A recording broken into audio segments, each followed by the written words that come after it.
ইরানের রাজধানী তেহরান সহ দেশটির বহু শহরে শনিবার সকাল থেকে আকস্মিক মুহুর্মুহু হামলা শুরু করেছে ইসরায়েল ও যুক্তরাষ্ট্র। দেশ দুইটির যৌথ হামলা ইরানের সর্বোচ্চ নেতা আয়াতুল্লাহ আলী খামেনি নিহত হয়েছেন। সেই সঙ্গে ইরানের শীর্ষ আরও অনেক নেতা ও কমান্ডার নিহত হয়েছেন।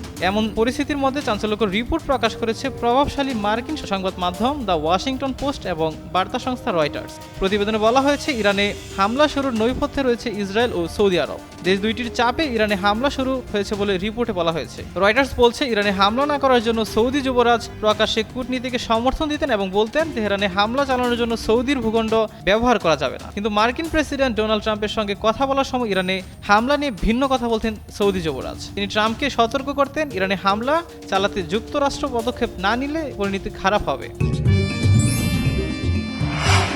আমা অথেন্টিক ব্রাজিলিয়ান কফি।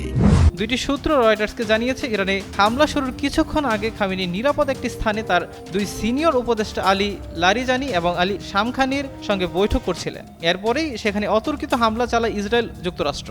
রিপোর্টে আরও বলা হয়েছে, ইসরায়েল সৌদির চাপেই ট্রাম্প ইরানে হামলা শুরু করেছে। ইরানে হামলা শুরু করার জন্য ট্রাম্পের সঙ্গে একাধিকবার কথা বলেছেন সৌদি যুবরাজ, অথচ প্রকাশ্যে তিনি ভিন্ন কথা বলতেন। গত জানুয়ারিতে যুক্তরাষ্ট্র সফরের সময় যুবরাজের ভাই খালিদ বিন সালমানও মার্কিন কর্মকর্তাদের সঙ্গে প্রাইভেট বৈঠকে একই বার্তা দিয়েছিলেন।